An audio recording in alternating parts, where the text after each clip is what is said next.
plus fort que nous sur le peloton. Voilà. Ils Alors, ont tellement pris cette habitude-là à cause de la télévision que maintenant il faut leur rappeler qu'ils sont au théâtre, enfin à Paris surtout. c'est vrai partout. Alors, Oh non, eh bien justement, on est déjà dans le vif du sujet, vous voyez, moi qui vous ai dit, posez-moi des questions parce que je ne sais pas ce que je vais dire. bon, mais ça y est, je me tais. Il faut déjà maintenant. Non, c'est une des choses que j'ai remarqué en province, c'est que la télévision, je ne sais pas comment les trouvent les provinciaux, qui ont un complexe de Paris qui m'a sidéré, parce que qui n'est jamais qu'une ville morte qui fait du bruit. Et c'est une base démagogie, ça. Non, parce que je ne sais pas en plus à qui je m'adresse, c'est pour ça, c'est fantastique. Moi, je suis à la fois très intimidé et très excité. Non, j'ai remarqué justement, et tout le projet est venu de là, c'est qu'en faisant une tournée il y a 2 ans, alors que je n'avais pas quitté Paris depuis, je ne sais pas, parce que je testé les vacances d'une part, et qu'on croit que tout ce qui est théâtre, moi je parle théâtre, je ne parle pas du reste des arts, se fait à Paris, alors que c'est faux, puisque même les responsables culturels à Paris sont le comble de l'ignorance. J'ai pu redécouvrir en faisant une tournée avec Dominique Paturel de La Petite Chatte est morte, la dernière pièce que venait d'écrire Roussin pour moi, et qu'on venait de créer. Bien au contraire, je me suis dit c'est drôle parce que la télévision, ce mal du siècle, existe pourtant aussi en province, et bien ça a moins défiguré les personnes, leur écoute et leur âme surtout. Et ça les a moins dévertébrés. Je me souviens de ce que nous disait Madame Dussane quand j'étais son élève, que la télévision était balbutiante. Elle disait ça va être affreux pour le théâtre. Alors on avait tous cru que ça voulait dire il y avoir une réalité. Pas du tout. Elle disait les gens vont voir le spectacle chez eux, c'est-à-dire que ce ne sera plus une fête, ça ne sera plus une sortie. Et surtout, vous allez voir des gens couchés au lieu de voir des hommes debout. Et c'est tellement vrai que quand les spectacles commencent dans les salles parisiennes, maintenant, j'ai vu ça encore récemment, ça avait l'air d'une blague, il y avait un couple apparemment bien mis qui n'était pas venu pour faire autre chose que pour écouter le spectacle. Apparemment. Surtout que c'était un Pirandello, alors ils auraient mal choisi, c'était pour s'émoustiller. Ils étaient assis à peu près normalement, on a frappé les 3 coups et ensemble, sans rien se dire, ils ont fait...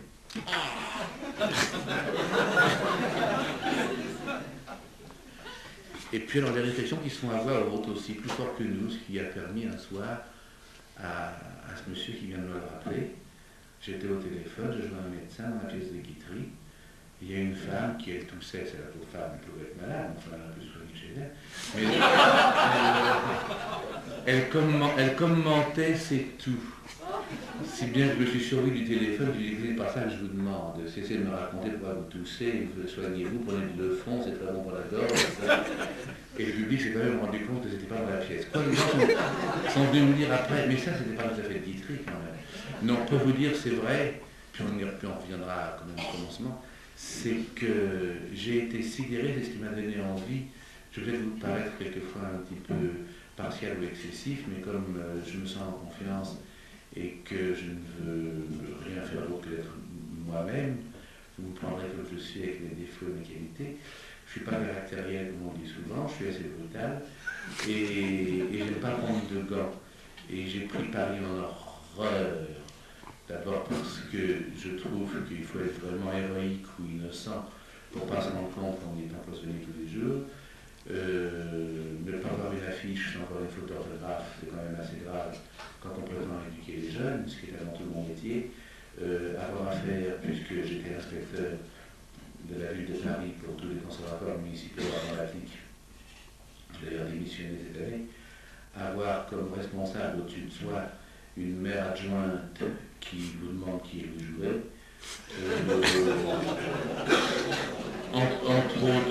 entre autres bêtises, voir des spectacles qui vont de Molière défigurer la cuisse du steward sans passer par ce théâtre intermédiaire intelligent qui existe dans les pays anglo-saxons.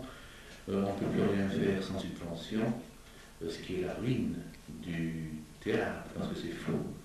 J'ai entendu répondre un responsable, je m'entends moins bien moi, j'ai entendu répondre un responsable à la ville, c'était pas encore Madame de Penafieux, mais c'était presque aussi grave.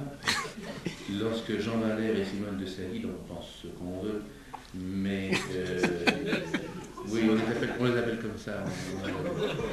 Comme ils ne veulent pas jouer l'un sans l'autre, dans le métier, on les a appelés comme ça. Et ils sont venus demander un petit peu d'argent pour clore une saison difficile.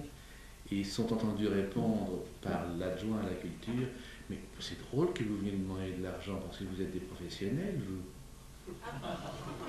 Est-ce que vous vous rendez compte que ça représente?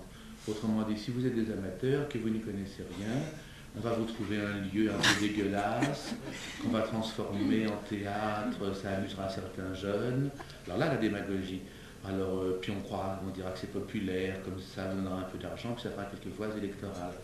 Parce que je dois dire que je suis complètement apolitique et pour cause, comme devrait l'être tout artiste, donc j'y connais rien. Mais ce que j'ai découvert, c'est que c'était aussi grave d'un côté que de l'autre, sur le plan en tout cas de la culture. Alors qu'en province, on n'a pas affaire à ces gens-là, pour la bonne raison qu'on essaye de ne pas avoir affaire aux municipalités, c'est-à-dire qu'on ne demande pas de subvention, on arrivera au projet de l'Arche tout à l'heure, mais à des associations ou à des gens de bonne volonté, et on se trouve en face d'individus. Et je vous disais, comme les gens se tiennent mal à Paris, les spectacles qu'ils ne vont pas voir, etc. Là, je reviens du Pays Basque, où on a joué des pièces et des montages poétiques exigeants, difficiles, inattendus. Une pièce de Hobet qui a du génie, mais qui connaît encore Henri Hobet. Des pièces qui duraient 2h15 sans entracte, devant des publics prévenus la semaine d'avant. Et on a eu 3 fois 600 personnes. C'était des petits bourgeois, c'était des ouvriers, c'était des paysans, c'était des enfants qui avaient l'air bien éduqués, ce qui m'a le plus étonné, et qui ont écouté tout ça. Non seulement ils nous ont fait un gros succès, ça c'est gentil, mais c'est pas le principal. C'est que surtout ils ont écouté ce message de l'auteur en remontant à la source de ce pourquoi est fait cet art sacré. Et tout d'un coup, je me suis dit, en province, ils ne doivent pas être aussi contents qu'à Paris, qu'on retire des accents circonflexes sur les U. Ils savent sûrement encore que l'orthographe est le moule de la pensée. Ils savent sûrement encore, comme disait Rivarol, que ma patrie, c'est ma langue, quand je la parle bien. Et ils écoutent le théâtre comme on écoute la messe. Et la messe est joyeuse quand elle est bien dite. Alors, c'est pourquoi, revenant à Paris et retombant dans cette tourbe, je me suis dit, c'est pas possible, physiquement, je ne le supporterai pas. C'est tellement vrai. C'est pas pour vous raconter mes malheurs, c'est tellement vrai que j'en ai quasiment fait un infarctus, et je me suis dit, bon, bah, ça va bien comme ça, 55 ans, c'est un peu tôt quand même, surtout que je me sens beaucoup d'énergie pour continuer à faire des choses. Alors, comme je suis entouré par une équipe de jeunes plus talentueux que je n'en ai jamais eu autour de moi, et que j'ai remarqué avec plaisir que ce sont les plus jeunes, qui pourtant n'ont pas les comparaisons de mon temps, qui ne sont plus dupes, qui savent très bien que tout ce qu'on fait soi-disant pour les séduire est encore une fois, une base de démagogie électorale. Ils sont mis au théâtre partout où ils vont. D'ailleurs, le théâtre se vide. On en parlera tout à l'heure si vous voulez, de ce que sont justement l'argent qu'on donne à tous les étrangers qui viennent chez nous. C'est-à-dire que moi, quand je demandais 25 000 anciens francs pour acheter une perruque de plus, on me disait vraiment, alors vous pourriez trouver des idées pour monter ça. Juste, on ne disait pas, faites-les jouer nus, puisque c'est ce qu'on fait maintenant. C'était une misanthrope, Et à la même date, on donnait 2,5 milliards anciens à M. Streller pour monter 12 représentations mâles d'un Brecht qui se passait dans le noir, avec du maquillage qui venait d'Italie et qui coûtait des centaines de mille francs. Alors quand on vit ça tous les jours, c'est plus supportable et on se dit, bon, bah, ce métier n'existe plus, allons le faire là où les gens en ont envie. Et ce qui m'a donné cette envie, c'est que je pense, puisqu'on me dit que même certains ont lu le livre, ça me fait plus que me toucher, ça m'émeut, et le petit papier qu'on vous a mis sur l'Arche, je pense que si je suis un petit peu connu pour quelque chose en ce moment, c'est surtout pour l'enseignement. Et pour moi, l'enseignement, c'est pas seulement de faire leur carrière à des comédiens, parce que sinon, tous ceux qui la font en ce moment sont passés chez moi. Il n'y a pas un comédien, à commencer par Depardieu, qui n'est passé 4 ans chez moi quand ils avaient 16 ans. Mais c'est surtout que s'ils doivent faire une autre carrière, ils ne ratent pas leur vie. Et les lettres qui m'émeuvent le plus, que je reçois en ce moment, c'est par Mlle Huppert qui me dit tu avais raison de me dire que j'avais tort d'arriver en retard, je me rends compte maintenant que si j'avais mieux travaillé à l'époque, je serais pas un peu là. Mais c'est lorsqu'une pharmacienne ou représentant en commerce me dit avoir travaillé le théâtre fait que je pense les choses autrement, que je me trouve devant l'autre en un état d'échange de communion différent, et que si je n'étais pas passé par le génie de l'écriture et les pensées de Musset ou de Madame Yourcenar, je serais tellement heureux dans la vie. Alors comme je reçois beaucoup de lettres de gens en province, de jeunes, qui me disent on voudrait suivre cet enseignement, mais on ne peut pas monter à Paris, parce qu'ils pensent de ce parce-là, on ne veut pas quitter notre pays, et comme ils ont raison, alors je me suis dit, ben, je vais y aller. Et j'attends des bonnes volontés pour aller passer comme ça, d'une manière ponctuelle, des minimums d'un mois dans différentes régions, et faire des cours, faire des stages, accompagner de représentations avec mes comédiens, que rejoindraient, on fait ça quasiment gracieusement, tellement c'est peu cher au départ comme mise, rejoint par tous les gens de la Comédie Française, quand il existait encore, c'est-à-dire celle à laquelle j'ai eu la chance d'appartenir, et qui nous rejoindront pour le plaisir de jouer de grands textes partout où on voudra bien nous recevoir. Et l'idée première a été, elle est née au Pays Basque, parce que c'est un petit peu mon pays de cœur, et on visitait la maison d'Edmond Rostand à Cambo, la maison à Arnaga. C'est là qu'on a fait le festival, devant la maison de Rostand, où on n'avait jamais joué, bien sûr, et ils nous ont proposé de mettre à notre disposition l'orangerie, certaines pièces de la maison, pour accueillir des stagiaires, pour nous accueillir pendant un mois, faire un travail à temps plein d'enseignement, avec des représentations théâtrales ou des montages de tous les grands auteurs français qu'on ne joue plus parce que quand on le fait à Paris, où on veut avoir des idées nouvelles, où on le fait avec un argent honteusement gagné par certains acteurs et certains metteurs en scène. Et on a commencé à Cambo. Et puis après, ça a fait le boule de neige, ça a commencé à se savoir. Et j'ai eu l'occasion d'en parler avec Monsieur de Chabot, quand on était chez notre ami Louis de Brissac, qui s'occupe de nous faire ça en Anjou. On a l'équivalent dans plusieurs régions, mais on n'aura jamais assez, si vous voulez, les contacts directs d'amis qui peuvent nous dire je pense que telle association pourrait vous héberger, que telle personne pourrait en parler à la municipalité. Sans nous subventionner, je ne veux plus être dépendant, mais d'aider cette avance sur recette pour vous héberger. Et être comme ça un petit peu, c'est pour ça que j'ai appelé ça l'Arche, qui se prétend l'association pour le rayonnement de la comédie et de son plus haut enseignement. Et puis parce que l'Arche, ça veut dire, c'est un sauvetage.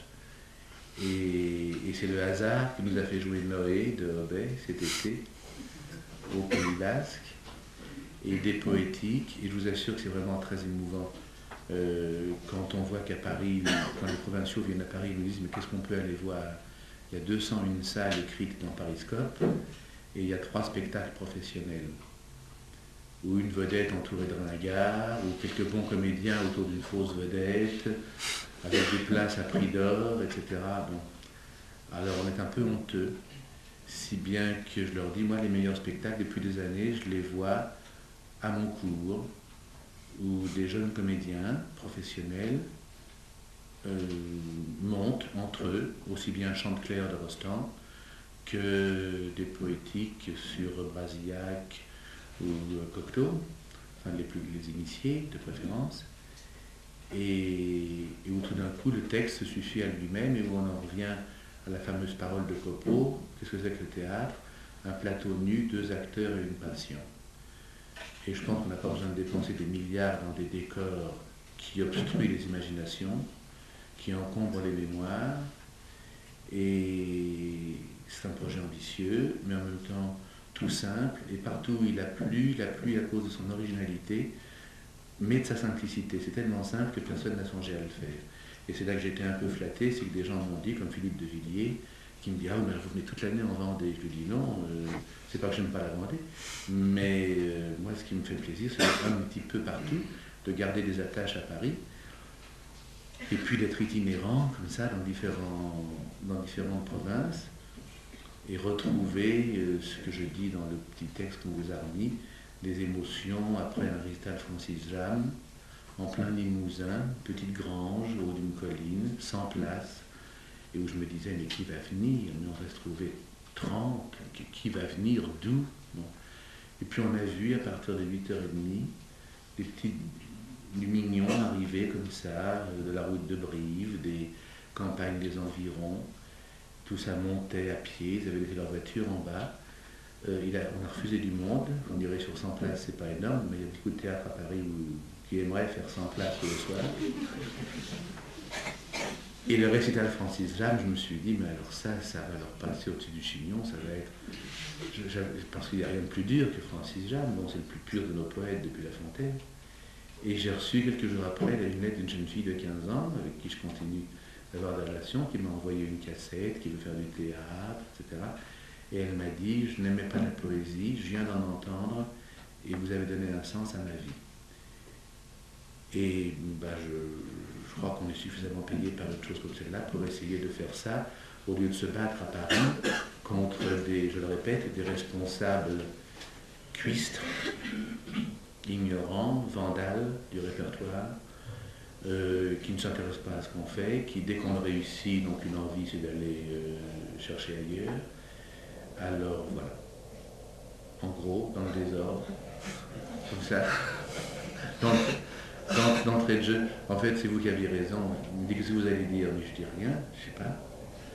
Alors je lui lancez ça, posez-moi des questions, je répondrai. Il me dit, oui, mais si vous êtes lancé, vous ne vous arrêterez plus. Alors, qu'est-ce que vous voulez savoir? Pas tout. Tout quoi d'autre? Francis pourra vous répondre plein de choses sur le plan de l'organisation administrative, mais c'est un projet très... Parce que c'est ça surtout qui a incité Jacques à me demander si gentiment d'être des vôtres, c'est ce projet donc qu'on appelle l'Arche. C'est cette envie qu'on a de retrouver une certaine pureté, une certaine santé à travers une culture, non pas d'ivresse, qui n'ont pas un esprit de brochure, mais au contraire cette vie permanente qui fait que des œuvres, après 300 ans, sont encore vivantes, et que des gens qui ne savent pas quoi faire, vous savez quand Valérie parlait de la recherche maniaque de la nouveauté, monsieur monte Molière à Nanterre, il avoue qu'il n'a jamais lu la pièce parce qu'il se flatte d'être autodidacte, et c'était Don Juan en l'occurrence, tout ça est vrai, avec toujours le milliard du coin, et il dit « Ah, mais je découvre que dans la pièce, quand même, il y a une scène qui ne colle pas avec le reste, comme quoi Molière n'avait aucun talent. La scène de Monsieur Dimanche, non, je la sens pas, je la coupe. Et ce qui est grave, c'est que Monsieur Chéreau, pour ne pas le nommer, a monté un Don Juan imbécile où on avait coupé la scène avec Monsieur Dimanche. La SACD n'a rien fait, c'est la Société des auteurs, pour défendre ça sous prétexte que c'est dans le domaine public, et qu'il n'y a plus d'héritier pour dire nous on a retourné papa dans sa tombe, là non, il n'y a plus de Poquelin, ça n'intéresse plus personne. Et il n'y a pas eu un critique non plus, puisque ce n'est pas leur métier, ils savent pas ce que c'est que le théâtre, pour dire mais la scène de Monsieur Dimanche, voilà. Et bien moi, quand j'ai appris ça, c'est comme si on avait ouvert le tombeau de ma mère et qu'on lui a tiré un bras. Je trouve que c'est une atteinte au patrimoine qui est bien plus grave que certains vandalismes qu'on fait sur les murs, parce qu'on remet un peu de peinture, ça ne coûte pas si cher que ça. Il faut bien que les enfants et les immigrés s'amusent. Mais dès qu'on touche à ce qui fait l'âme du pays, alors là, je trouve qu'on ne sera jamais assez véhément. Et on peut l'être à travers la poésie, qui est, je crois, notre meilleur porte-parole. Et j'appelle poète aussi bien une pièce de boulevard bien écrite, car naturellement, pour moi, le théâtre, c'est ni Jean Lefebvre, ni Ariane Mouchkine, c'est un théâtre où on s'amuse sans trivialité, c'est pourquoi ça ne peut pas être Jean Lefebvre, et un théâtre noble où on ne s'ennuie pas, c'est pourquoi ça ne peut pas être Mouchkine. Et si on joue bien Monterland, on ne s'ennuie pas. Et si on joue bien Varié et Grédy, c'est pas vulgaire. Donc je crois qu'il n'y a pas de bon ou mauvais auteur, il n'y a que de la qualité, du moment que c'est écrit en français. Comme disait Giraudoux, on rencontre des gens heureux dans la rue, on se dit mais qu'est-ce qui se passe, ils ont fait ci, ils ont fait ci, ils ont fait ça. Non, pas du tout. La veille au soir, ils étaient au théâtre et la pièce était écrite dans un joli style. C'est excellent. C'est beau, c'est dans l'apprenti de Paris, la pièce qu'il avait écrite pour Jouvet. C'est en parlant de ça à Madame de Pamafieux qu'elle m'a dit Jouvet, celui qui fait du cinéma.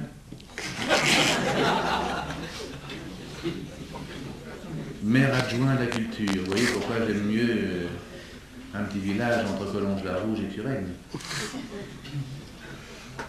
Même si le maire d'ailleurs, j'espère que je vais sûrement froisser des gens effroyablement, on jouait donc la pièce de Roussin qui durait 1h10, et c'est un peu court, je ne pourrais pas mettre autre chose avec. Vous savez, il y a des chefs-d'œuvre, il y a des concertos de Mozart qui durent 40 minutes, et si on les écoute bien, on n'a pas envie d'écouter autre chose après. Comme disait Guitry, le silence qui suit une musique de Mozart est encore de lui. Alors je dis, une pièce de Roussin réussie, elle doit se prolonger. Après, oui, mais enfin quand même, mettez-nous quelque chose après. Alors c'est pour ça que j'avais mis le récital Francis Jam, mais j'ai compris la vraie raison, c'est que tout d'un coup, il téléphone au théâtre, l'après-midi, comme ça, on vient d'arriver, en disant, oui mais dites donc, il y a une chose que je comprends mal, vous commencez par le Roussin et le récital poétique est après. Alors je lui dis oui, d'une manière peu amène, et il me dit, ah oui, mais moi j'ai un dîner, c'est pour ça que je voulais qu'il y ait la poétique avant pour arriver pour le Roussin. Ben, je lui dis, écoutez monsieur le maire, je vous prierai de rester chez vous parce que je n'aime pas les gens malaisés. Alors vous n'assisterez pas au spectacle ou c'est moi qui ne donnerai pas le mien. Ben, il n'est pas venu.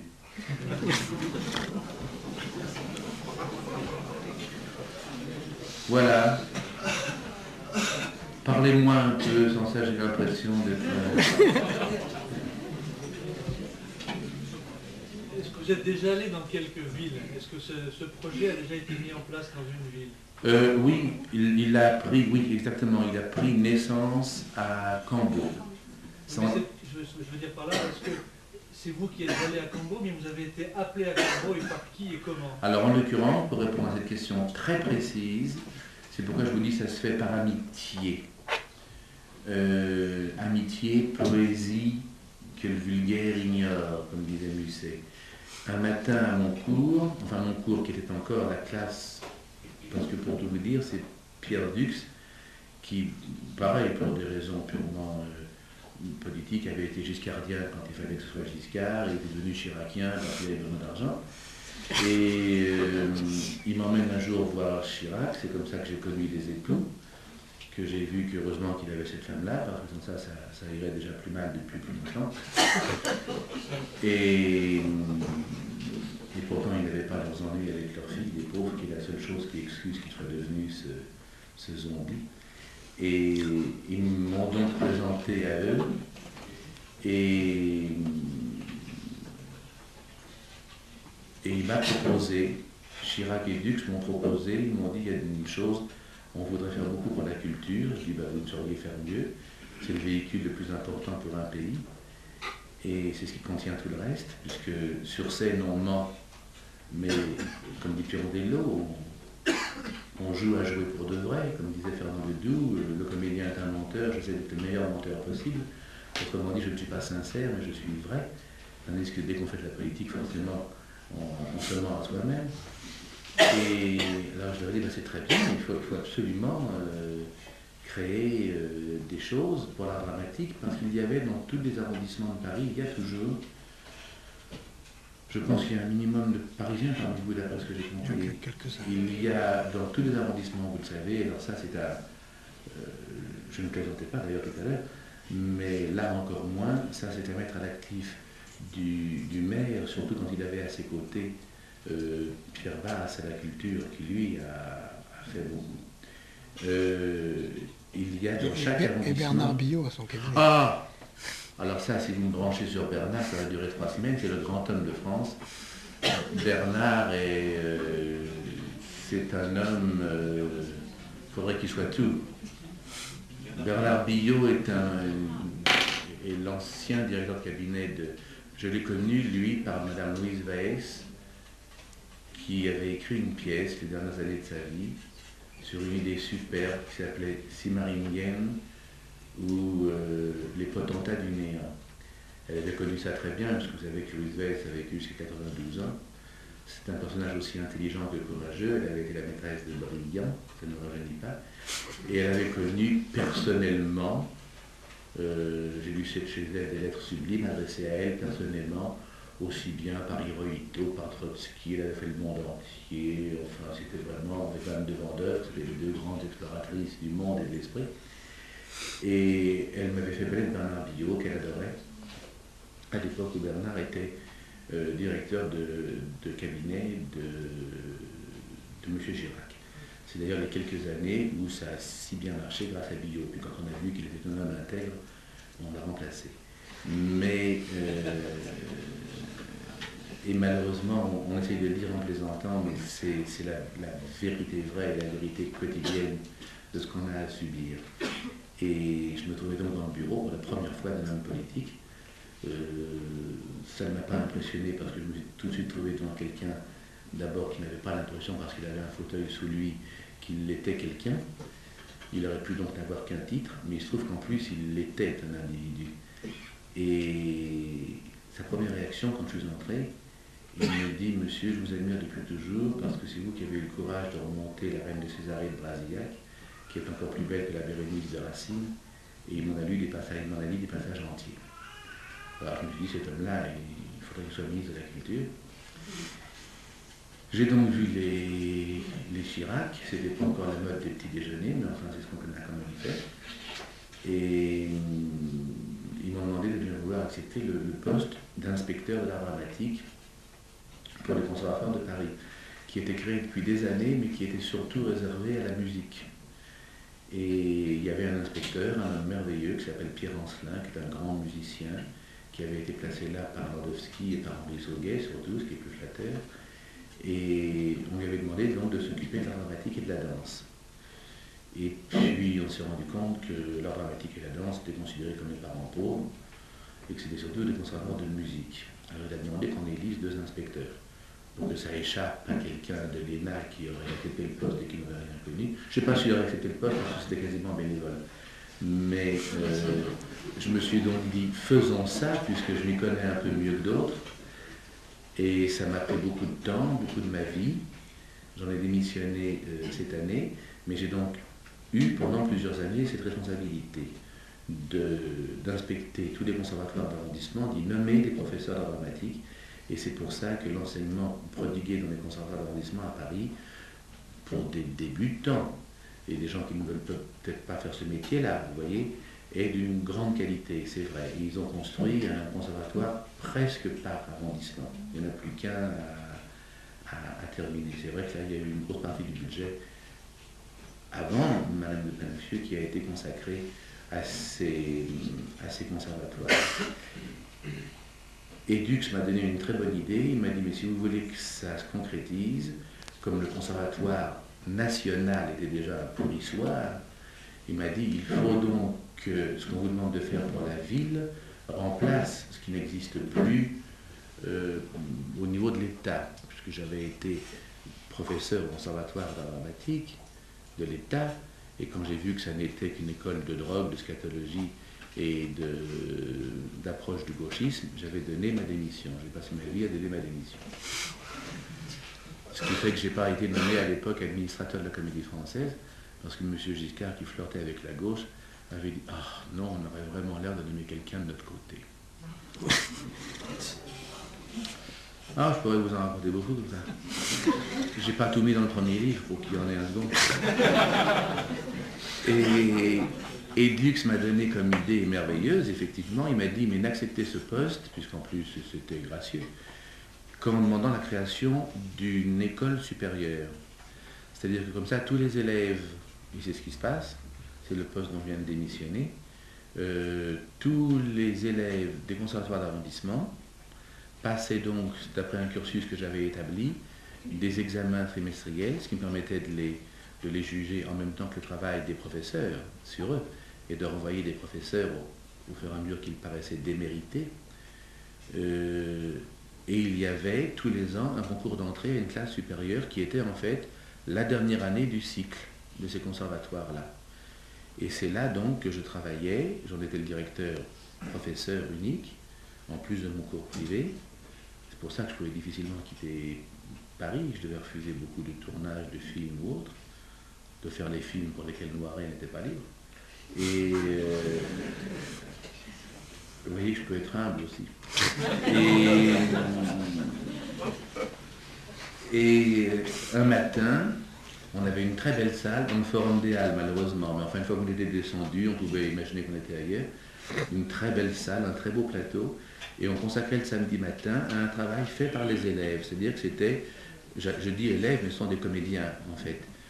Tous ces gens qui jouent à Paris maintenant, qui étaient passés par mon cours, qui sont parmi les meilleurs de la jeune génération, alors ils revenaient avec d'anciens. Madeleine Robinson était là toutes les semaines pour refaire ses exercices, comme le font les danseurs, les chanteurs.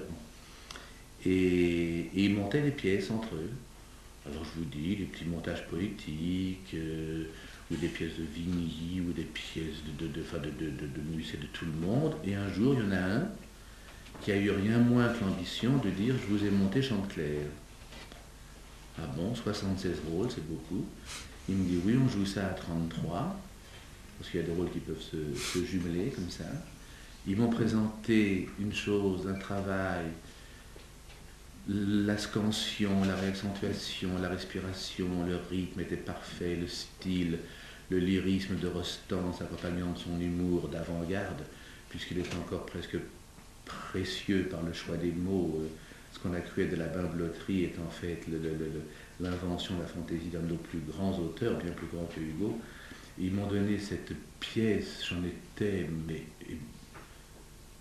absolument ébloui, car en plus, contrairement à ce que m'avait raconté Madame Simone, que j'ai eu la chance de connaître, qui est morte à 107 ans, et qui avait créé la Faisane dans Chanteclair, elle m'a dit que ça avait été un semi-échec parce qu'on nous avait habillés en animaux et qu'on ne pouvait faire aucun geste. On était là, dans des plumes, on ne bougeait pas. Lucien Guitry avait l'air du noir, lui d'un coq. Tandis que là, ils avaient stylisé les élèves. Ils étaient tous en blanc et noir, mais le merle avait une chemise noire et un petit nœud jaune en cravate. Et comme il disait, je suis le merle, et ben on disait, c'est le merle. Comme au théâtre, où on voit dans le programme, un tel joue quoi, Armand Durand. Très bien. On entre, on l'applaudit parce qu'on reconnaît Michel Galabru, puis il dit, je m'appelle Armand Durand, et tout le monde dit, ben, c'est Armand Durand, quoi. C'est le mensonge du théâtre, c'est là que le public devient le personnage indispensable, il entre dans le jeu. Alors tout d'un coup, il y avait un merle, il y avait un coq, et puis il y avait Rostand surtout. Et il y avait dans la salle un ancien bâtonnier de Bayonne, qui se considère comme mon élève honoraire, parce qu'il était abonné au Théâtre Hébertot, quand j'ai fait pendant 3 ans de l'alternance à Hébertot, pour remplacer ce qui ne se faisait plus à la Comédie Française. Et les abonnés d'Hébertot avaient le droit, qui était un plaisir pour nous, d'assister tous les samedis matins au cours. Alors le public voyait comme ça comment on fait travailler les comédiens. Et qu'il ne suffit pas d'apprendre un texte, comme on le dit dans les ambassades, vous savez, oh, c'est de la mémoire. Alors que nous, on ne se rend même pas compte qu'on en a une, c'est la moindre des choses, quoi. Alors que c'est une science aussi exacte que le piano, que la danse, que la vocalise. Bon. Et donc ce monsieur maître, oh ben vous l'avez sûrement connu, Olfe Galliard, qui a été le grand bâtonnier de Bayonne, assistait au cours. Et il vit à Hendaye en ce moment.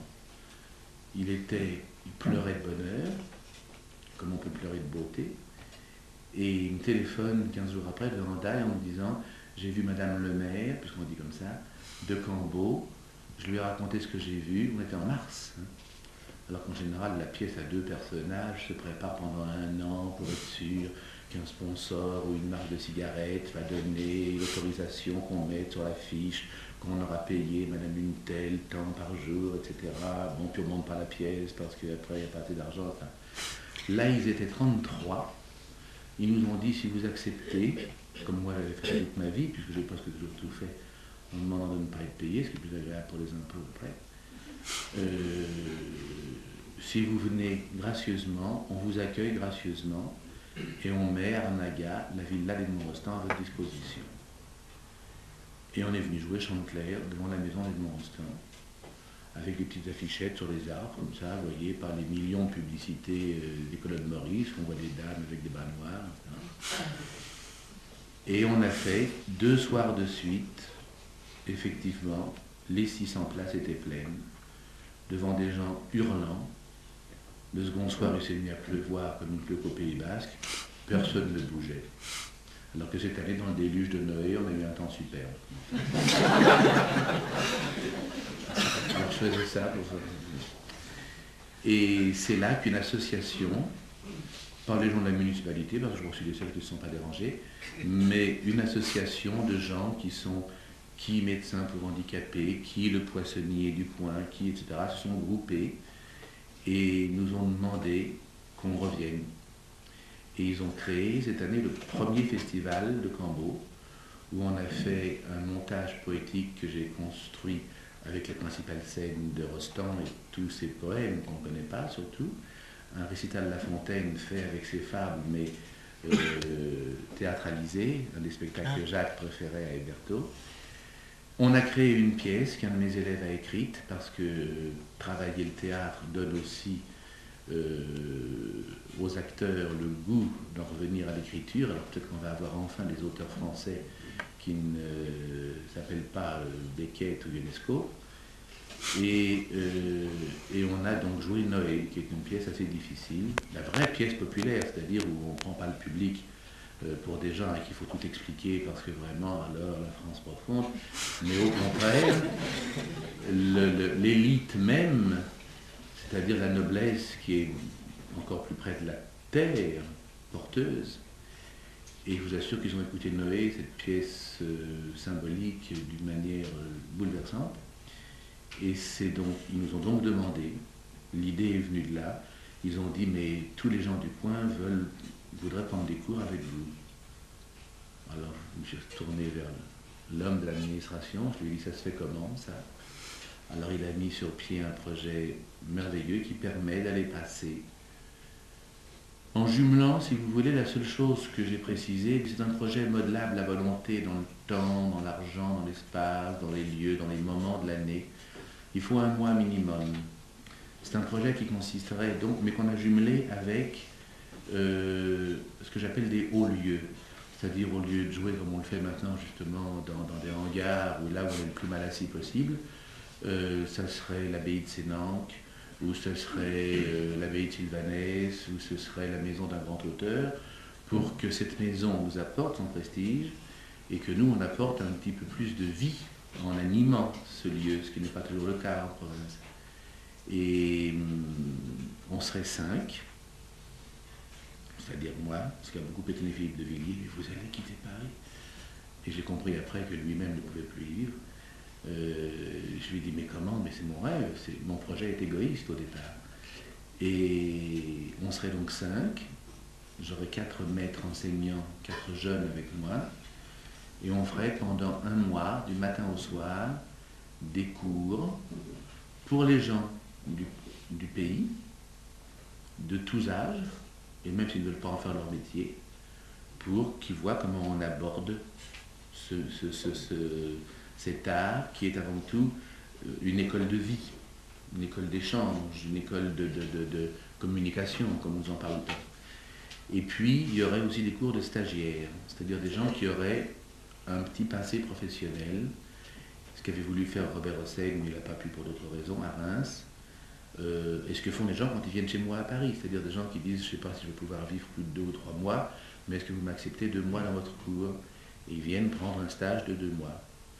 Ben, c'est moi qui irai vers eux, et puis ceux qui habitent un peu plus loin viendraient d'autres départements.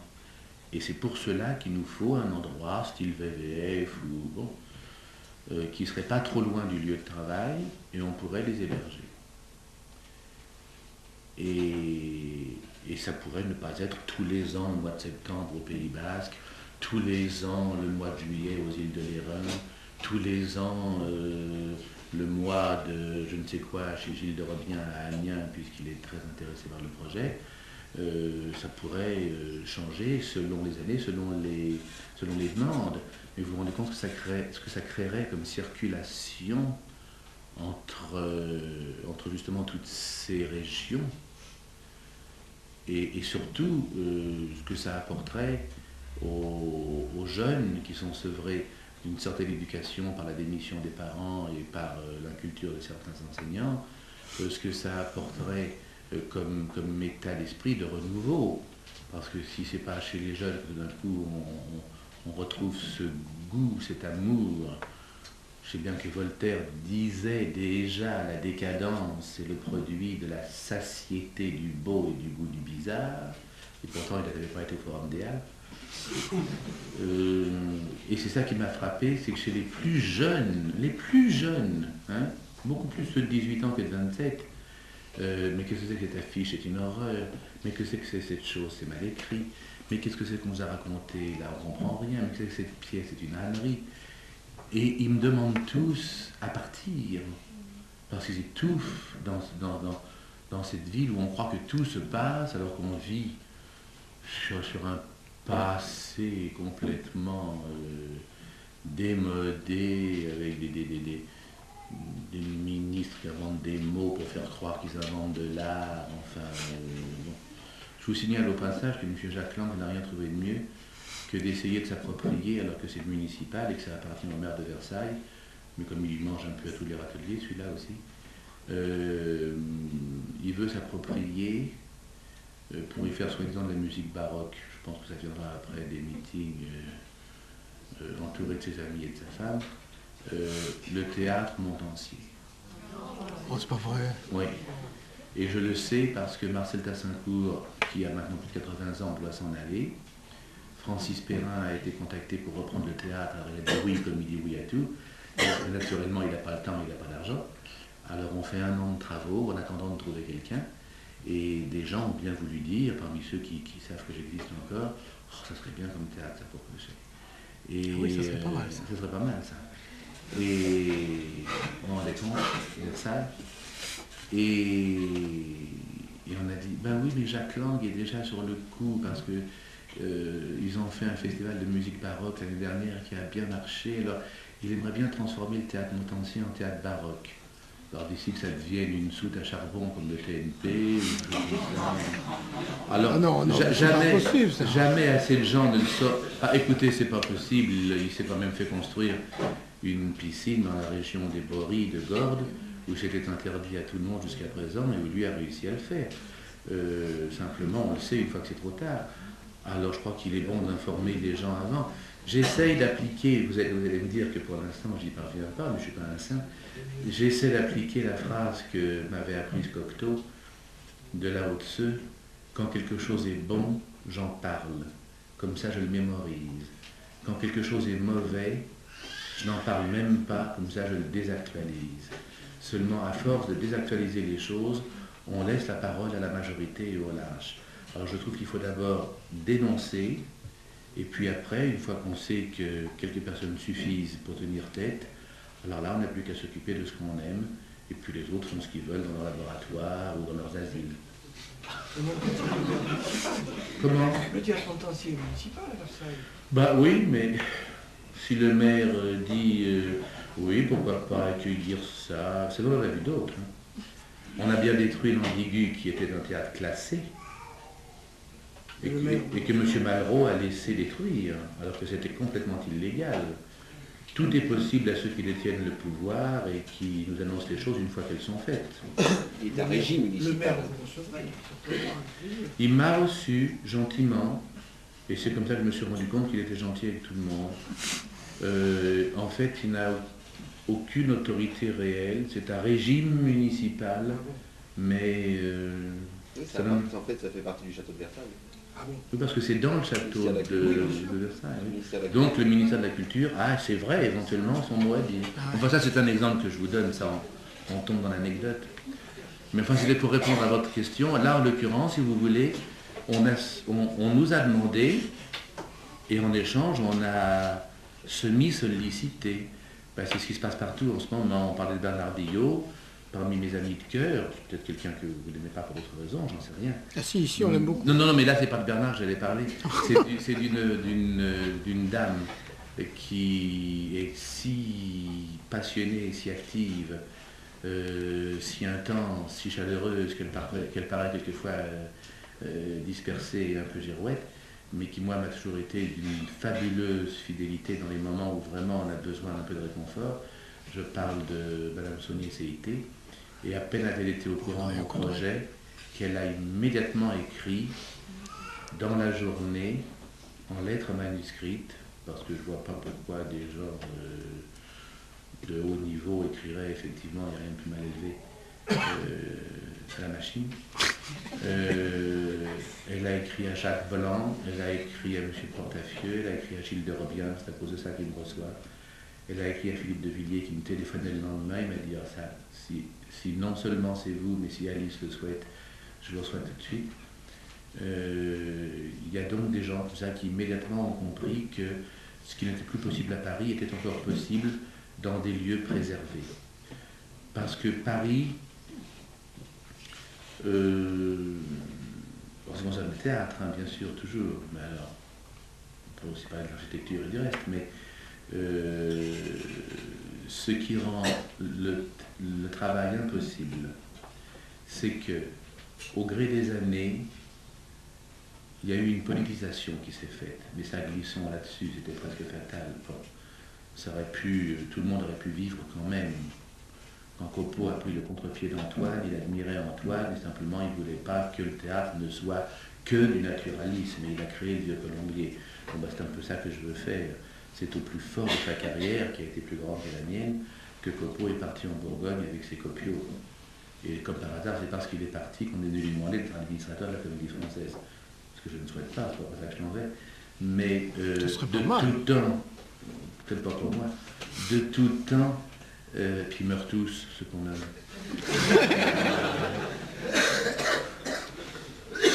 C'est pour ça, là, je me suis dit, là, ils sont chiches de me demander, parce qu'ils doivent se dire 200, jamais 203, comme ça, ils y passent. Non. Mais il y a donc eu petit à petit des choses qui se sont dégradées. Et puis c'est devenu de plus en plus cher de monter de l'argent, parce qu'il a fallu lutter avec cette société des loisirs. Il a fallu chercher comment faire venir les gens au théâtre sans que ça paraisse trop difficile d'y aller. Les gens croient qu'il faut louer un mois à l'avance, c'est vrai qu'on est en Malassie. Je dis ça, ça a l'air idiot, mais on a fait un jour une étude de marché, parce que quand on a demandé aux gens, mais pourquoi allez-vous moins au théâtre qu'ailleurs, on est trop mal assis. Et c'est vrai que les normes de sécurité ne sont pas respectées, et qu'il y a ça pour mettre ces gens, bon, mais enfin, ils vont bien au Bouffe du Nord, écouter des acteurs arabes jouer Shakespeare en sabir. Ils sont sur des bancs, mais ça c'est snob, ça fait bien. Alors c'est vrai qu'il a fallu lutter contre beaucoup de choses. Avant c'était les week-ends qui marchaient le mieux, maintenant il n'y a plus personne à Paris dans les théâtres pendant les week-ends, parce que tout le monde est sur la route, attend d'arriver chez soi. La télévision, parce qu'on peut regarder le théâtre tout en disant à sa femme la soupe est mauvaise. La paresse, quoi, la société de la paresse. Il suffit de revoir Playtime de Tati, ce génie prophétique, et on se rend compte qu'on ne va jamais assez loin dans la vision effrayante de ce qui se prépare. Donc il a fallu monter des spectacles, et la presse est devenue toute puissante. Les médias, ce mot qu'on a redécouvert, pour que ce soit plus convivial, au niveau de, sur le côté, quand je pense que Roger Caillois disait, dès que je lis un livre où il y a un mot de plus de 4 syllabes, je m'arrête. Il n'y aurait plus grand chose. Donc il a fallu lutter contre tout ça, et c'est vrai que tout est devenu très cher. En quelques années, tout d'un coup, monter une pièce à 2 personnages avec un peu de bois et un tulle et de la publicité, bon, et ben ça coûte tout de suite 90 millions d'anciens francs avec 2 acteurs. Donc, comment vous aviez fait à Hébertot avec 50 acteurs et... Eh bien, 23 spectacles. J'ai fait que je me suis ruiné. J'ai fait que Bernard Billot m'avait présenté au maire, qui a dit, c'est le plus beau projet qu'on ait jamais parlé, je vous donne une subvention qui était minime, mais avec laquelle je me faisais fort, effectivement, de faire un théâtre d'alternance. Et puis c'est passé de bureau en bureau, et chaque bureau a dit, moi on m'en a pas parlé, un autre a dit, oh, moi je suis pas au courant. Quand c'est arrivé à la culture, on a dit, mais c'est qui la culture? C'est M. Chirac ou c'est moi? Parce qu'on le traite, le pauvre, alors c'est vraiment la dernière roue des classes. Si bien que je répétais depuis un an mes 28 spectacles. Quand on a joué 28 spectacles en alternance en un an. Et un jour on m'a dit, on devait me donner à l'époque, c'est pas si vieux, il y a 6 ans, je vous parlais des 2,5 milliards d'anciens francs qu'on donne à M. Strehler pour monter dans le noir l'opéra de Katsu. Ça paraît un peu curieux, hein, 4 sous et 2 milliards. Et moi, pour monter 28 spectacles, on m'avait promis 450 millions d'anciens francs. Je m'étais fait fort de me débrouiller, j'avais mis un petit peu d'argent de côté. Il y est passé avec le reste. Et une fois qu'on a eu tout répété, pendant un an, on m'a dit, ah non, on ne peut pas vous donner plus qu'à Sylvia Montfort, vous aurez 150 millions d'anciens francs pour votre année. Si bien tout le monde disait, Cochet a une subvention, alors qu'en fait, ma subvention payait le propriétaire, payait le loyer annuel. Et il fallait que je vive comme dans un cadre privé avec 19 acteurs. Et bien on y est arrivé. Mais au bout de 3 ans, comme j'ai déjà une première fois failli mourir, parce qu'on travaillait 19 heures par jour, avec des gens alors de tous âges, de toutes sortes, il y avait mes élèves, il y avait François Signé, il y avait Jean Kayser, l'ancien doyen du français, enfin tous ceux qui avaient été mes collaborateurs. On avait créé un public merveilleux, et c'est là, au bout de 3 ans, que grâce à Guillot, on continuait à éponger de temps en temps les quelques sous qu'il nous fallait pour finir une semaine. C'est là que se sont manifestés des gens d'une manière extraordinaire. Une dame un jour est venue, n'a pas voulu me dire son nom, elle venait de voir Don Juan, je l'ai reçue après le spectacle, je venais de jouer Sganarelle, j'étais un petit peu dans les marques, et elle me donne une enveloppe avec du rouge à lèvres dessus, je me dis tiens encore une fois, qu'est-ce que c'est que ça? Et elle me dit, j'ai eu beaucoup d'argent mais mon mari est mort, et tout est passé dans les droits de succession. Seulement c'est le plus beau Don Juan que j'ai vu, alors si ça peut vous servir à acheter un costume, et elle m'a donné comme ça dans l'enveloppe 1,5 million d'anciens. Ben, vous savez, vous êtes payé de bien des choses, même si vous vous dites, et le mois prochain, qu'est-ce que je vais faire?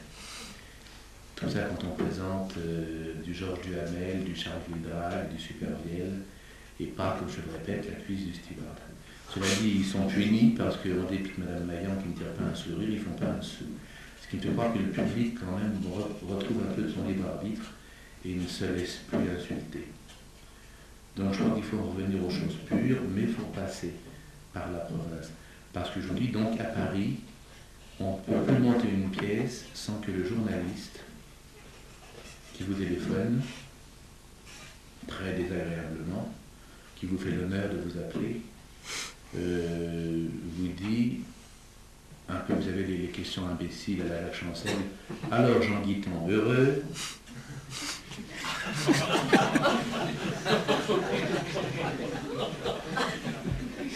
Je dis ça parce que j'ai la chance que Jean Guiton soit mon ami. Et il m'a dit, oh ben là alors il me l'a coupé. Et je ne sais pas si vous vous souvenez aussi de cette émission sublime, j'y pense parce que c'est le centenaire de Maurice Genevoix, ce fabuleux écrivain, et j'ai promis à Madame Genevoix de faire un hommage à Maurice, et le 6 novembre, à Saint-Cloud, Jean-Pierre Fourcade nous accueille à 18h dans son ravissant des théâtres, et pendant 1h30, on va rendre un hommage à Maurice Genevoix, entouré d'autres écrivains de son époque. Madame Genevoix sera là, voilà mon bonheur en ce moment, à voir avec moi 8 jeunes comédiens. On apprend 60 pages de texte pour le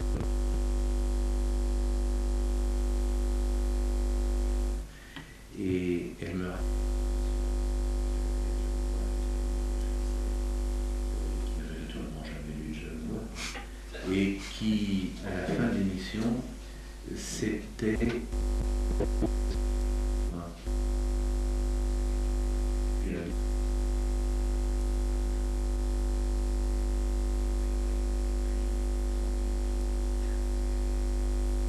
il venait de fêter ses 90 ans, et vivre 90 ans équivaut à 30 000 jours.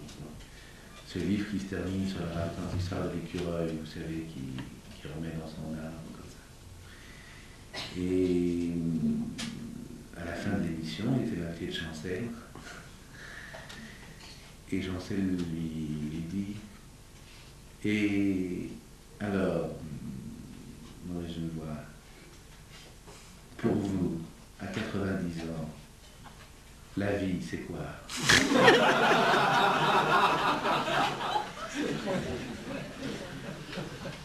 Et il est pire dans la vie, Chancel, hein, je le connais. Et la réponse de Genevoix a été extraordinaire. En direct, il l'a regardé, puis lui a fait « Oh non, écoutez, sans blague. » C'est merveilleux parce qu'il n'a même pas cherché à faire un mot d'esprit, il l'a mis à sa place sur la lunette. Ah, c'était extraordinaire. Et alors des choses comme ça arrivent un jour où c'est plus supportable parce qu'il faut qu'on en passe par là, nous. Parce que sinon, si on ne parle pas de nous dans la presse, on ne sait pas qu'on existe. Alors le journaliste qui vient vous dire, vous montez le misanthrope. Pourquoi?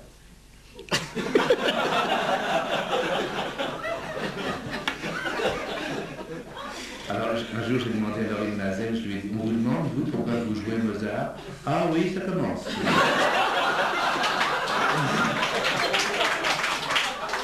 Mais c'est fou quand on pense que c'est vrai. Heureusement qu'on peut en rire de temps en temps.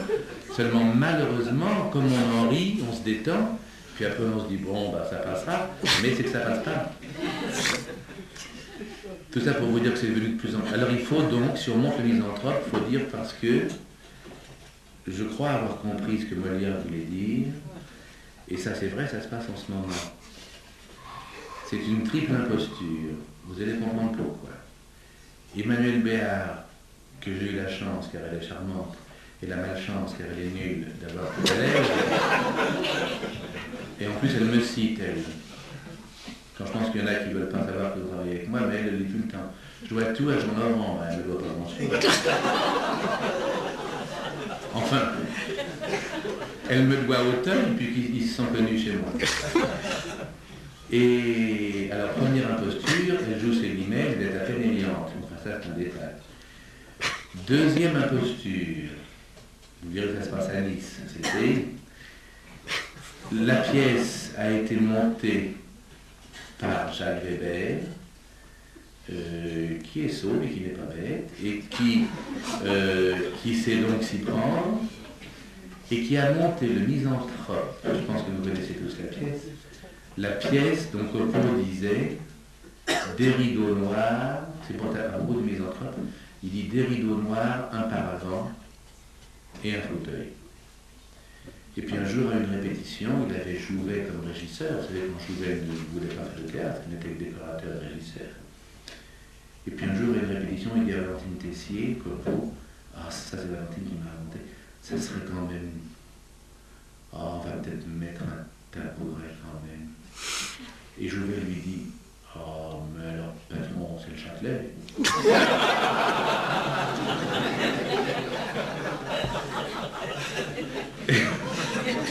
Eh bien, pour ce misanthrope qui peut se jouer effectivement, moi je retire même le paravent, qui peut se jouer avec des rideaux noirs et des bons comédiens, et puis surtout Molière, eh bien, monsieur Jacques Weber a dépensé 1,8 milliard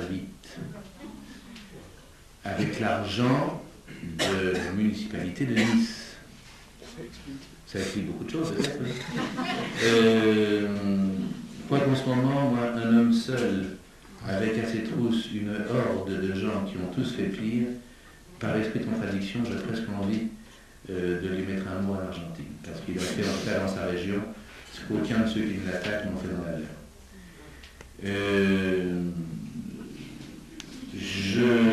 Alors il a donc monté le misanthrope. Dommage qu'il n'y ait pas de niçois là. Avec 5 décors. Comme c'est utile.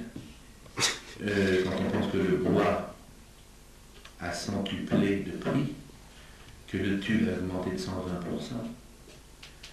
que tout ça est hors de prix. Bon. Et la première scène du misanthrope, vous vous souvenez, c'est ce grand dialogue entre Alceste et Philote. Bon. Alors, il a construit une maison entière avec de la vraie pluie qui tombe devant. Alceste est assis sur une valise côté pluie, Philinde est à la fenêtre, et les 20 minutes de la scène se passent comme ça. Et on met un quart d'heure à changer le décor pour aller après dans l'appartement de Célimène. Et ça, il n'y a pas une critique qui a dit que c'était un peu curieux.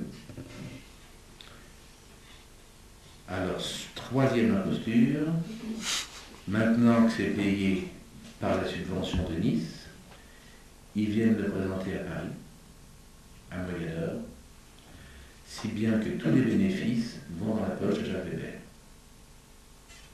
Autrement dit, vous avez un théâtre municipal qui vient tout d'un coup dans la capitale présenter un mauvais spectacle. Et il se met en plus dans la poche de l'argent qui ne va pas dans celle de gens qui crèvent de faim dans certains de leurs théâtres. Tout ça pour vous dire qu'il faut donc en passer, malheureusement, par les subventions. Et c'est ça que les gens comprennent mal. C'est que dès qu'on est subventionné, ils disent « Ah oui, on leur donne de l'argent ». Mais le drame, c'est que un théâtre privé, qui marche donc parce que le directeur espère que le public viendra, c'est tout. Et qu'on paiera avec cet argent-là. Pour faire venir le public à notre époque, croit-on, parce que c'est pas toujours vrai, on a instauré le star system. On dit oui, mais si on n'a pas, n'importe quoi, Catherine Deneuve, elle ne le fait pas parce qu'elle est intelligente et qu'elle sait qu'elle peut pas dire un mot sur un plateau, mais on dit si on n'a pas Catherine Deneuve, on ne peut pas monter telle chose. Bon, alors sans Catherine Deneuve, on ne monte pas la pièce. Alors la pièce retourne dans le tiroir. Et si par hasard Catherine Deneuve dit oui, on la paye un minimum par jour de 10 millions anciens et 15% de la recette. C'est à peu près ce qu'on donne à Jean Lefebvre et à la Brûle pour faire leur connerie. Mais quand le théâtre est subventionné et qu'il a donc cette subvention, il paye ces acteurs-là le même prix. Il y a donc la concurrence pour le vrai théâtre de la subvention. D'où la phrase de tout à l'heure, mais vous êtes professionnel, vous avez besoin d'argent, et bien alors qu'on n'en donne à personne. Moi je me fais fort qu'on ne donne pas d'argent à M. Weber, qu'on ne me donne pas un sou, qu'on nous demande de monter une misanthrope tous les deux. Et je sais quelle misanthrope on écoutera sans s'ennuyer dans les rigoloirs. Ce ne sera pas le sien. Parce qu'il n'y a pas un vers qui soit dit sans une faute de syntaxe. Seulement il y a la pluie qui tombe. Voilà pourquoi le théâtre n'est plus possible à Paris si on veut faire du théâtre et pas vendre sa salade. C'est un peu comme le cinéma. Il y a des gens qui font des produits, puis il y a M. Tavernier qui fait des œuvres. Mais en général, on lui refuse un projet sur deux. Voilà, entre autres choses. Mais c'est un résumé hâtif et qui n'est pas ce qu'on vit du matin au soir, parce qu'en plus on se démoile, vous comprenez. C'est un métier, comme disait Mme Pitreff, en parlant du public, mais est-ce qu'ils se rendent compte que c'est ma vie que je leur donne? Et au moment où on devrait en arriver le soir à donner notre vie, elle est passée en coup de fil avec une journaliste idiote, en rendez-vous avec un ministre tout aussi ignorant, en bagarre dans les assemblées où il faut trouver des mauvaises raisons pour avoir l'air qu'elle soit bonne aux yeux d'un tel, etc. Si bien quand on commence à répéter la pièce, on n'a plus envie. Alors on va le faire là au moins où on respire un air un peu plus pur. Alors j'espère aller partout chez vous. Parlez-en autour de vous. Je crois que les choses se font comme ça. Jacques Copeau le disait, je ne demande qu'à être soutenu par 2 ou 3 personnes pour remporter le reste du monde de vive force. C'était les paroles du Christ, je ne me prends pas pour le Christ, mais il y a un petit peu ça quand même dans nos pèlerinages. En tout cas, on essaie de retrouver la route d'Emmaüs. Voilà.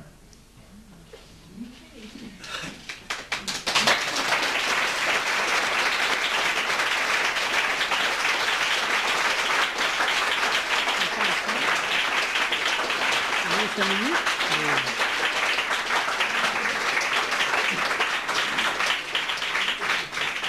si vous avez 5 minutes, je vais faire la présentation que je voulais faire au début. Oh oui, s'il vous plaît. Quand vous m'avez dit, il faudrait me lancer parce que sinon j'y arriverai pas. Non, vous vous souvenez, vous savez... Non, vous allez-y. Non, j'allais dire simplement parce que j'aimerais bien savoir qu'éventuellement, vous qui êtes encore éventuellement des anonymes pour moi, qui ne l'êtes plus, parce que dès qu'un public est réuni, il n'y a plus qu'une seule personne. Et après, quand on les rencontre isolément, on se retrouve devant un individu dont le cœur battait au rythme des autres. Et j'aimerais bien qu'un jour, comme ce monsieur tout à l'heure, ça m'a enchanté, me dise on se connaît, je suis un des individus qui avait battu de ce cœur-là. J'aimerais bien, dans toutes les régions qu'on s'empresse en ce moment de visiter, vous retrouver les uns et les autres. Alors, dites-moi d'où vous venez tous. De tous les coins? De Nîmes avec un accent circonflexe. Bravo. Et de Lille. Et de Carpentras. De chez Carpentras. Et de Nancy. Avec un Sans être. Nous remercions justement d'avoir présenté le misanthrope qui a fait le charme entre autres. Oh, merci. Et de Boulogne-sur-Mer, où un théâtre vous attend, dont la façade est laide, mais dont l'intérieur est très joli. Alors, ça n'a aucune importance. C'est vrai. On ne la classera pas. Et là, le maire adjoint, qui est une femme, est autre chose que le maire adjoint de Paris pour la culture. Hein. Mais je vous demande sincèrement, en ce moment, c'est vrai. Je sacrifie tout à ça grâce à Francis, qui joue les modestes ce soir, mais sans qui je ne pourrais rien faire, parce que je suis nul administrativement. Je sens quand on veut me flouer, mais je ne sais pas mettre les choses noir sur blanc comme il le fait avec tant de simplicité et de connaissance. En plus, vous devez le connaître sans savoir que c'est lui, parce que c'est à peu près l'un des seuls. Sa femme est une de nos grandes cantatrices françaises, Martine Suret, qui est passée de l'opérette au bel canto, et c'est l'un des seuls metteurs en scène d'opérette en France qui ne les méprise pas et qui les monte joliment. C'est grâce à lui qu'on découvre que les Cloches de Corneville sont une très jolie opérette, quand c'est joliment monté. Soulagement. Ah non, il ne monte pas du boulez, non. Il n'a pas écrit d'opérette, je crois. Non. Non, mais oui, et en ce moment, alors j'ai tout fait. Les quelques-uns, donc, puisqu'il paraît qu'il y en a, ça c'est ce qui m'émeut le plus, parce que j'y ai mis vraiment plus que moi-même, j'y ai mis mon cœur, puisque j'y ai mis mes parents, mes disparus, mes maîtres dans le livre. Ce livre n'a été possible lorsque j'ai décidé d'interrompre les Berthaud. Lorsque Mme Le Penfieux m'a reçu dans son bureau et qu'elle m'a dit, ça y est, on a fait les 3 ans statutaires. Assez pincée, elle m'a dit, heureusement que j'avais mon administrateur de l'époque qui me volait, lui, mais je dirais, j'avais un témoin quand même. Et elle m'a dit, c'est un exemple que je donne tout le temps, mais il est vraiment suffisant, je pense que là vous pourrez le reprendre en France. Et elle me dit, parce que vous comprenez, le maire veut que vous continuiez. Ça n'avait pas lui plaire à elle, mais je crois qu'ils étaient un peu en froid à ce moment-là, elle devait faire chambre à part. Et elle me dit, mais il faudrait quand même que, vous savez, toujours la même troupe. Bah, je dis oui, mais ils sont quand même assez bien. Oh, ça, ils sont très bien, mais mon médecin, l'autre jour, parce qu'elle ne voulait pas, mon médecin m'a dit, oh, c'est encore celui qui joue à Alceste, qui joue Don Juan. Bah, je dis oui, au français, quand M. Debucourt jouait Philinte, il jouait aussi l'autre rôle, tout le monde était content. Il m'a dit, oui, mais puisque vous avez, soi-disant, fait naître tellement de vedettes, pourquoi vous ne faites pas venir de Pardieu? Je lui dis, madame, parce que Gérard va être très fidèle et très gentil, je ne peux pas lui donner toute ma subvention par mois. Alors, elle me dit, oui, mais en ce moment, il remplit le théâtre de la ville avec les Tartuffes. Je lui dis, oui, mais il ne remplit pas Molière de joie, parce qu'il joue à contre-emploi. Donc, s'il venait chez moi, ce ne serait pas pour jouer ça, ce serait pour jouer le bout du sauver les autres. Bref. Je m'engueule un peu avec elle, et elle me dit, j'avais plus rien à perdre, j'avais décidé de m'arrêter au bout de 3 ans, parce que le cœur commençait à flancher. Alors, elle me dit cette chose inimaginable. Il y avait l'administrateur, il y avait sa secrétaire. Alors elle... la ligne bleue des Vosges. Et elle me dit, mais il y en a pourtant des stars qui ont encore du public et qui font pas grand-chose. Ah, comment s'appelle cette femme, cette comique, qui a de si beaux yeux verts? Je lui dis une française. Vous savez, déjà les comiques françaises, il n'y en a pas des masses, hein, c'est plutôt des hommes déguisés. Et pourtant, il n'y avait pas encore eu Marie Robin. Et elle m'a dit, mais si... Elle n'a jamais fait de théâtre d'ailleurs. Alors ce qui est drôle, c'est que je venais de mettre en scène la dame. Elle était en train de jouer à Paris, la dame en question. Ça vous dit si le maire adjoint à la culture est au courant. Et elle me dit, mais si, cette comique, qui a de beaux yeux verts. Je lui dis, non, il n'y a pas comme les yeux verts, mais elle est dans la liberté, elle pas de ça. Alors on cite en revue des gens comme ça, je dis, Odette Laure a du génie, mais elle ne joue pas avec des comiques. Et tout d'un coup, elle me fait, ah, Michel Morgan. Bah, je lui dis, premièrement, je vais vous détromper, elle joue Chérie en ce moment, Madame Colette, elle a un gros succès. Ah bon? Je lui dis oui, puis je lui dis dans la vie, elle est drôle, mais sur scène, elle a plutôt fait pleurer que rire le monde. Donc, si vous la trouvez comique. Voilà, ça c'est l'anecdote, mais je vous assure que quand on sort de là, on se dit j'ai fait l'hôtel de ville, dans le bureau de la dame qui me donne ou non l'argent, alors je lui dis, bah, écoutez, je vais aller continuer ailleurs. Alors là, ils ont été vexés. Parce que je voulais continuer l'alternance, parce que je ne m'amusais pas d'être directeur, c'est très fatigant, c'est pas mon métier. Alors qu'elle me proposait, elle me dit, mais monter des pièces, comment on joue aux nouveautés, ou enfin, ça devenait quelque chose de pareil. Donc voilà pourquoi on a arrêté Hébertot. C'est bien que j'ai pu prendre un peu de recul. J'ai écrit ce livre que j'avais refusé de faire jusqu'à présent parce que je ne voulais pas régler des comptes. Et beaucoup de gens ont été déçus, qui pensaient que j'avais plein de choses méchantes. Les choses méchantes, je l'ai dit, sans citer ceux à qui elles s'adressent, pour ne pas leur faire de publicité. Et je parle surtout de ceux que j'ai aimés. Grâce au ciel, il y en a eu beaucoup plus, et ils me l'ont bien rendu. Alors ça m'a permis donc de faire ce livre, et puis ça m'a permis de prendre un peu de recul, si bien que j'ai pu former parmi mes élèves des enseignants d'un talent extraordinaire, ce qui me permettra, comme je vous le disais, de rester à Paris, comme ça, de loin en loin, de venir faire des stages, comme Francis Huster chez Florent, et d'être surtout sur les routes de France. C'est pourquoi je vous dis tous les lieux ou individus spirituellement intéressés par ce projet, ne craignez pas de nous contacter par l'intermédiaire de Jacques, s'il le veut bien, ou des adresses qui sont dans le petit prospectus, et on prend une voiture, on prend un TGV et on y va tout de suite. Je veux dire que je ne cherche qu'à ce que ce projet se réalise le plus vite possible partout où on voudra bien nous accueillir. Et j'ai eu la chance de me rendre compte que partout où on en parle, à Cambo par exemple, on va le faire en septembre prochain. On fait un stage donc d'un mois. Et on avait établi notre budget de base, c'est-à-dire comment loger les 5 intervenants et les stagiaires venant d'ailleurs. On avait établi ça en disant on aura bien une douzaine d'élèves et une dizaine de stagiaires. Ben, il y a à peu près déjà 35 élèves inscrits et une quarantaine de stagiaires qui veulent venir de tous les arrondissements, de tous les départements avoisinants. Alors c'est ce qui me fait dire que ce projet est sain. Et je pense que c'est... Et puis en plus, ils assisteront, ça fera partie du travail, à toutes les pièces que je répéterai avec mes comédiens, parce que parallèlement à cet enseignement, on continuera à monter nos politiques, nos spectacles.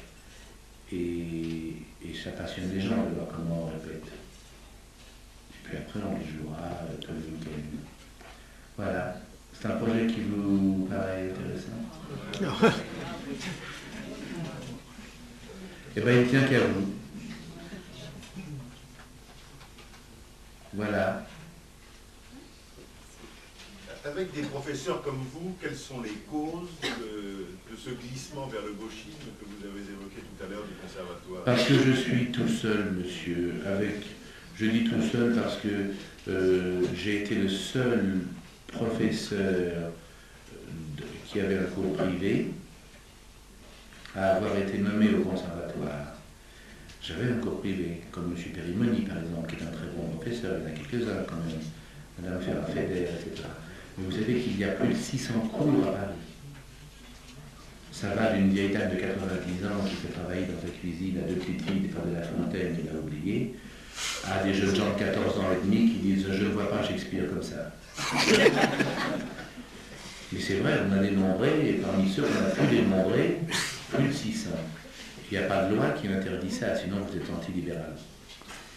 Et quand un de mes maîtres est mort, un de mes derniers pédagogues, j'ai eu la chance d'avoir Julien Berthaud, Maurice Esclandre, Madame Dussanne, Madame Simone, Henri Roland, René Simon, Jean Meyer. C'est pas mal. Quand René Simon est mort et a laissé sa classe au conservatoire, ça a correspondu à peu près à cette date, qui n'était rien en elle-même, mais qui, à cause des méfaits qu'elle a annoncés, sera une date dans l'histoire, ça correspondait à peu près à 68.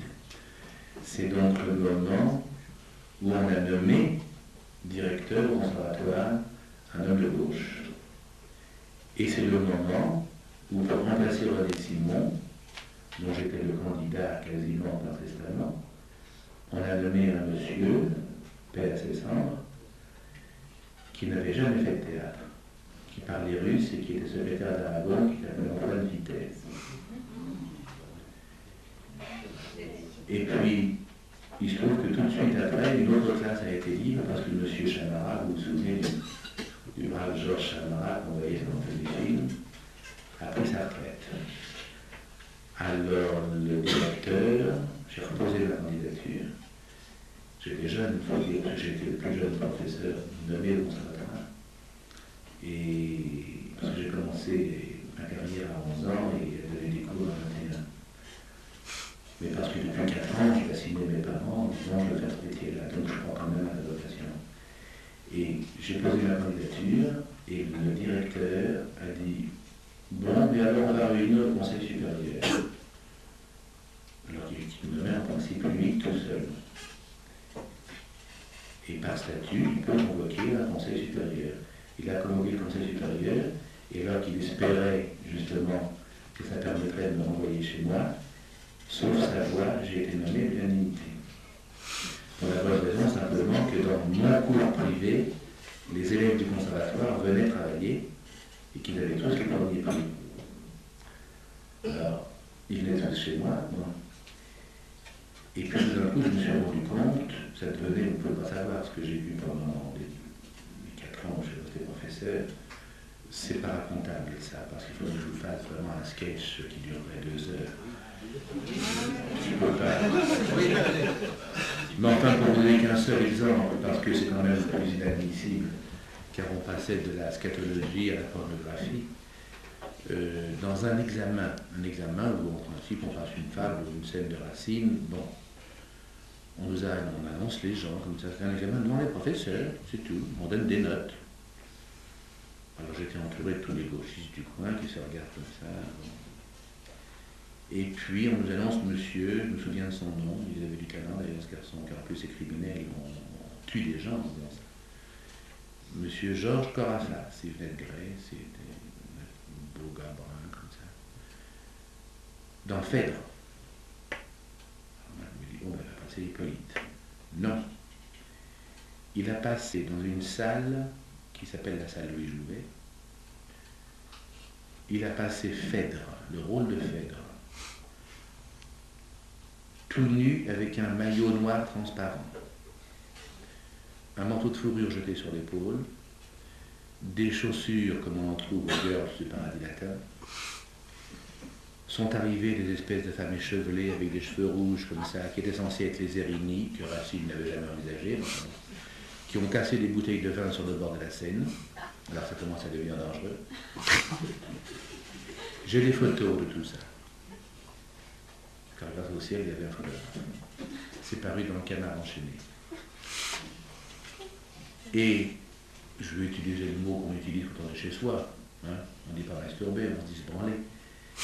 Alors il se branlait déjà d'ici, jusqu'au moment où est entré un autre monsieur qui était censé lui jouer Hippolyte et qui s'est mis à branler le monsieur qui jouait Fer. Alors là, j'ai dit au directeur, je ne reviens plus. J'ai donné ma démission ce jour-là. Et j'ai eu la chance, comme... c'est un détail. Oui, mais ça continue à se faire. On joue en ce moment des classiques comme ça, à Gennevilliers et ailleurs. On joue en ce moment un misanthrope où Célimène arrive pour la scène des portraits avec un seau hygiénique. Et dans la salle, les gens, pour ne pas avoir peur d'être démodés, alors il y a un grand mot, on dit c'est intéressant. Et puis il y a un nouveau mot aussi qui est très important chez les critiques. C'est quand même, c'est dérangeant. Il y a même un critique musical qui vient de dire, peut-être parce qu'il porte une perruque, j'ai jamais entendu jouer Brahms comme ça, c'est décoiffant. Alors, vous comprenez, on reprend son Stendhal très vite, et puis on se dit, mais c'est pas moi qui rêve. Alors, je suis parti justement parce que je servais d'alibi. C'est-à-dire que ce directeur disait, bah oui, il y a la classe de nous, regardez comme on est pluridisciplinaire, mais regardez comme on est... C'est drôle, vous nous accusez de sectarisme.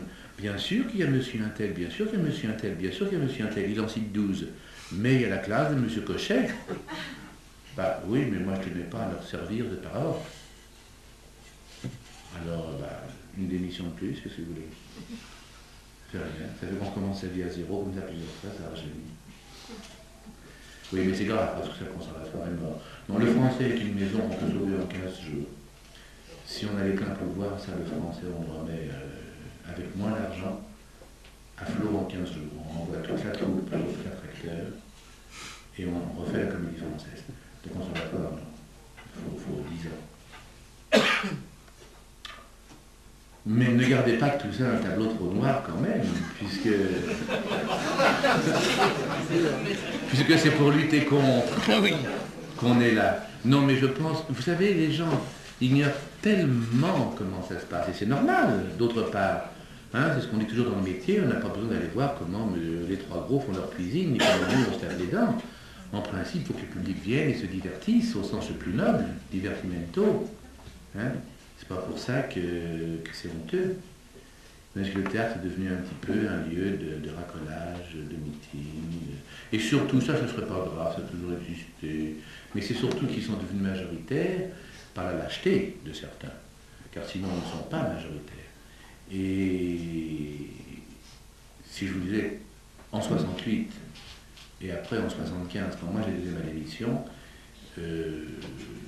j'étais quand même assez estimé comme professeur, et j'ai eu un grand bonheur dans mon malheur, parce que je crois qu'il y a toujours l'envers de tout. J'ai appris que se faisait une pétition qu'avait lancée entre eux. Ils l'ont appelée la pétition des 50, je crois que je l'ai dit ça dans le livre.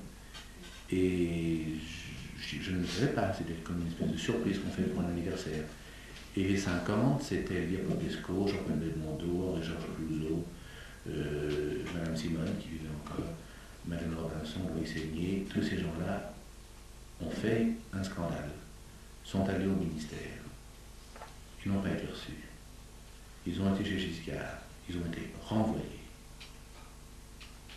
Et leur pétition est restée lettre morte, et on a remplacé par un communiste, qui en plus n'indiquait pas bien le métier, parce que Julien Berthaud était communiste, et ça a été un grand metteur en scène, mais il ne disait pas je suis communiste, donc je fais du théâtre. Il disait bien que tu sois gaulien et que tu sois communiste, on fait le même métier. Il ne cherchait pas à ce que Shakespeare prenne l'accent de Marchais, ni à ce que Molière veuille dire autre chose. Alors voilà, c'est parce qu'on est seul, c'est parce que la lâcheté, et alors à cette pétition, c'est pour vous dire, j'ai appris après, et j'ai gardé cette liste-là, le nom de ceux qui n'avaient pas voulu la signer. C'était presque uniquement des gens de droite. Et par exemple, je dois à la vérité de dire que parmi ceux qui ont signé cette pétition, il y avait Mme Gouze-Rénal et son mari Roger Lana. Alors que M. Brialy a dit « Ah non, je suis trop bien avec le ministre, je veux parler de vous là-dedans. Et alors, vous me demandez pourquoi est-ce que telle chose marche ou ne marche pas. Parce que les gens, c'est leur intérêt personnel. C'est un art où on doit se sacrifier. Vous savez, Mme Colette, une des dernières choses qu'elle a eu le temps de me dire, parce que je n'ai pas eu l'occasion de parler beaucoup avec elle, elle me dit le rôle de l'artiste est de pratiquer l'effacement éclatant. C'est-à-dire de s'effacer derrière l'œuvre, de la manière la plus fidèle possible. De même qu'un comédien, le plus beau compliment qu'on puisse lui faire quand il vient de le voir jouer, c'est de lui parler de la pièce ou de l'auteur. C'est donc qu'il a fait son métier. Et quand on ne peut plus faire ce métier dans cet esprit de joie, de jubilation, de sincérité, de probité, eh ben, on démissionne. Comme vous dites. Voilà. Mais on en est payé, on en est récompensé par d'autres choses, par l'amitié, par la communion, et puis arrive le jour où les choses doivent se faire. Vous avez un petit peu comme au XVIIIe siècle où certaines dames disaient « Bon, ça y est, j'en ai assez, je meurs après-demain. » Elle se couchait et elle mourait sur l'endroit. Tout en disant, vous connaissez le mot de Madame de Créqui que citait Monterland, ce génie, elle a dit « Oh, ça va être pour demain ou après-demain, je me couche. » Et elle demande son tricot à sa gouvernante qui lui dit « Mais madame va mourir. » Et il lui dit « Eh bien ma fille, c'est pas une raison pour perdre son temps. » Alors faites-moi tricoter en province. Qu'est-ce que je peux autre chose pour vous ce soir? Vous remercier. Une fable de La Fontaine.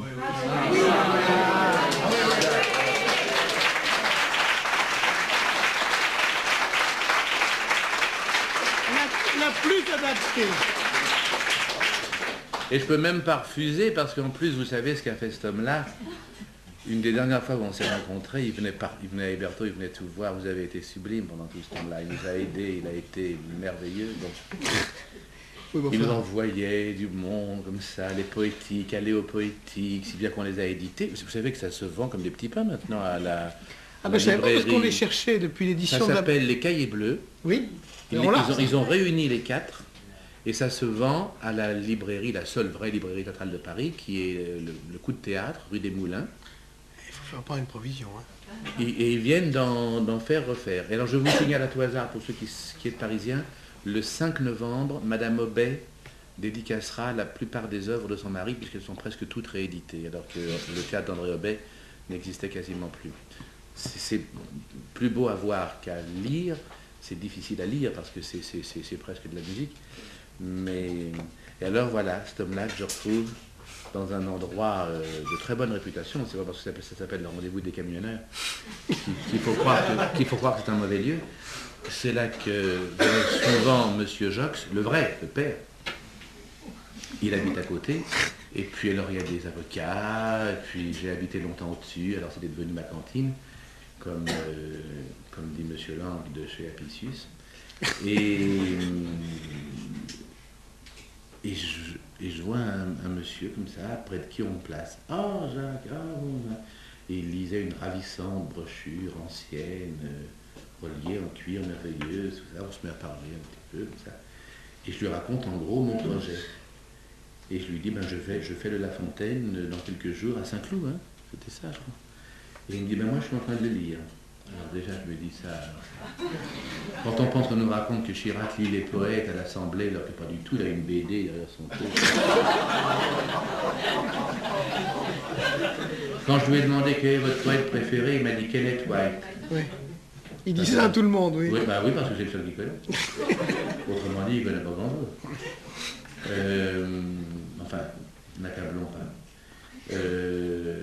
Et à la fin du repas, Jacques me prend le livre et me le met sur ma table et me dit « Ce sera mieux chez vous ».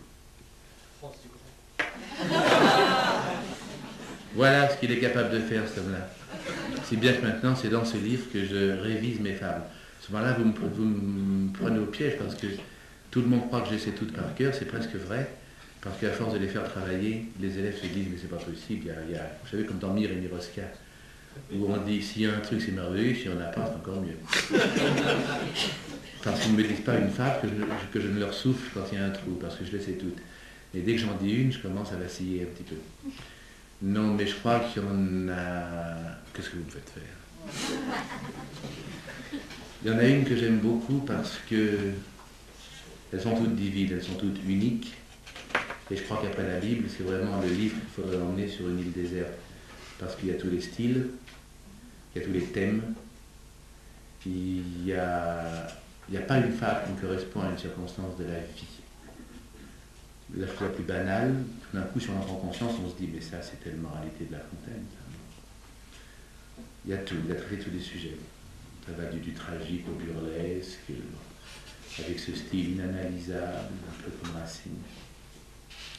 Mais j'aime beaucoup toutes celles qu'il a écrites quand il a commencé par dégoût de certaines choses et par acuité, lui qu'on croyait distraire. Simplement, il ne regardait qu'à l'intérieur. C'est ce que Copo appelait le regard musical sur soi-même quand il a commencé sa conversion.